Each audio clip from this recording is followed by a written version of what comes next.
ಚಂದ್ರಗ್ರಹಣವು ಕುಂಭರಾಶಿಯಲ್ಲಿ ಮತ್ತು ಪೂರ್ವ ಭಾದ್ರಪದ ನಕ್ಷತ್ರದಲ್ಲಿ ಪ್ರಭಾವದಡಿಯಲ್ಲಿ ಸಂಭವಿಸ್ತಾ ಇದೆ.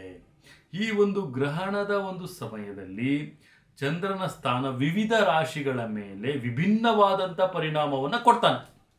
ಯಾವ ಯಾವ ರಾಶಿ ಮೇಲೆ ಪರಿಣಾಮಗಳನ್ನ ಕೊಡ್ತಾ ಇದ್ದಾನೆ ಅಂದರೆ, ಮೊದಲನೇದಾಗಿ ಕುಂಭರಾಶಿ. ಯಾಕಂದರೆ ಕುಂಭರಾಶಿಯಿಂದನೇ ಸಂಚಾರ ಪ್ರಾರಂಭ ಆಗ್ತಿದೆ ಅಲ್ವಾ. ಕುಂಭರಾಶಿಯವ್ರಿಗೆ ಭಾವನಾತ್ಮಕವಾದಂತಹ ಒಂದು ಮಾನಸಿಕವಾದಂತಹ ಏರುಪೇರುಗಳಾಗುವಂತಹ ಸಾಧ್ಯತೆಗಳು ಮತ್ತು ಒತ್ತಡಗಳು ಅವ್ರ ಮೇಲೆ ಕಂಡು ಬರುತ್ತೆ. ಅದಕ್ಕೇನಪ್ಪ ಪರಿಹಾರ ಮಾಡ್ಕೊಳ್ಬೇಕಂದ್ರೆ, ಶಿವ ಮಂತ್ರವನ್ನು ಪಠಿಸಿ ಮತ್ತು ಶಿವಲಿಂಗವನ್ನು ಪಠನೆಯನ್ನು ಮಾಡುವಂಥದ್ದು, ಶಿವಲಿಂಗಕ್ಕೆ ಜಲಾಭಿಷೇಕವನ್ನು ಮಾಡೋದು ತುಂಬಾ ಉತ್ತಮ ಕುಂಭರಾಶಿಯವರು. ಎರಡನೇ ರಾಶಿಯಾಗಿ ಸಿಂಹರಾಶಿ. ಸಿಂಹರಾಶಿಯವ್ರಿಗೆ ಆರ್ಥಿಕತೆಯ ಇಳಿಕೆಗಳಾಗುವಂತಹ ಸಾಧ್ಯತೆ ಮತ್ತು ಅವ್ರಿಗೆ ಒಂದು ಯಾವ ರೀತಿಯಾಗಿ ಒಂದು ಪರಿಹಾರ ಮಾಡ್ಕೊಳ್ಬೇಕಪ್ಪ ಅಂದರೆ, ಅಗತ್ಯವಿರುವವರಿಗೆ ಅಕ್ಕಿ ಅಥವಾ ಸಕ್ಕರೆಯಂತಹ ಬಿಳಿ ಬಣ್ಣದ ವಸ್ತುಗಳನ್ನು ದಾನವನ್ನು ಮಾಡಬೇಕು. ನೋಡಿ ಸಿಂಹರಾಶಿಯವರು ಸ್ವಲ್ಪ ಅರ್ಥ ಮಾಡ್ಕೊಳ್ಳಿ, ಆರ್ಥಿಕತೆಯಲ್ಲಿ ಇಳಿಕೆಯಾಗುವಂತಹ ಸಾಧ್ಯತೆ ಜಾಸ್ತಿ ಇದೆ.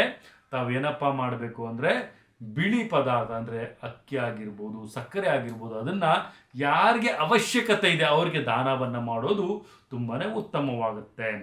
ಮೂರನೇದಾಗಿ ವೃಷಭ ರಾಶಿ. ವೃಷಭ ರಾಶಿಯವರಿಗೆ ಆರೋಗ್ಯದ ಬಗ್ಗೆ ಗಮನವನ್ನು ತುಂಬಾ ಹರಿಸಬೇಕಾಗುತ್ತೆ. ವಿಶೇಷವಾಗಿ ಜೀರ್ಣಕ್ರಿಯೆಯ ಒಂದು ಸಮಸ್ಯೆಗಳು ಬರುವಂತಹ ಸಾಧ್ಯತೆ ಹೆಚ್ಚಾಗಿರುತ್ತೆ. ಮತ್ತು ಇವರು ಈ ಒಂದು ಗ್ರಹಣದ ನಂತರ ಏನಪ್ಪ ಪರಿಹಾರ ಮಾಡ್ಕೋಬೇಕಂದ್ರೆ, ಬ್ರಾಹ್ಮಣರಿಗೆ ಹಾಲನ್ನು ಅರ್ಪಣೆ ಮಾಡಿ ಅಥವಾ ದೇವಾಲಯಕ್ಕೆ ಅಂದರೆ ಶಿವನಿಗೆ ಹಾಲನ್ನು ಅರ್ಪಣೆಯನ್ನು ಮಾಡೋದು ತುಂಬಾ ಉತ್ತಮ ವೃಷಭ ರಾಶಿಯವರು. ನೆಕ್ಸ್ಟ್ ನಾಲ್ಕನೇದಾಗಿ ವೃಶ್ಚಿಕ ರಾಶಿ. ವೃಶ್ಚಿಕ ರಾಶಿಯವರಿಗೆ ವೃತ್ತಿ ಜೀವನದಲ್ಲಿ ಮತ್ತು ವೈಯಕ್ತಿಕವಾದಂಥ ಒಂದು ಯೋಜನೆಗಳಲ್ಲಿ ಅನಿರೀಕ್ಷಿತವಾದಂಥ ಅಡೆತಡೆಗಳು ಬರುವಂಥದ್ದು. ಅಂದರೆ ಅವ್ರು ಯಾವುದೋ ಒಂದು ಪ್ಲ್ಯಾನ್ ಮಾಡಿರ್ತಾರೆ, ಆ ಪ್ಲ್ಯಾನಿಗೆ ತಕ್ಕಂತಹ ಫಲ ಸಿಗ್ತಾ ಇರೋದಿಲ್ಲ, ಅಲ್ಲಿ ತುಂಬಾ ಒಂದು ಅಡೆತಡೆಗಳಾಗುವಂತಹ ಸಾಧ್ಯತೆಗಳು ಕಂಡು ಬರುತ್ತೆ.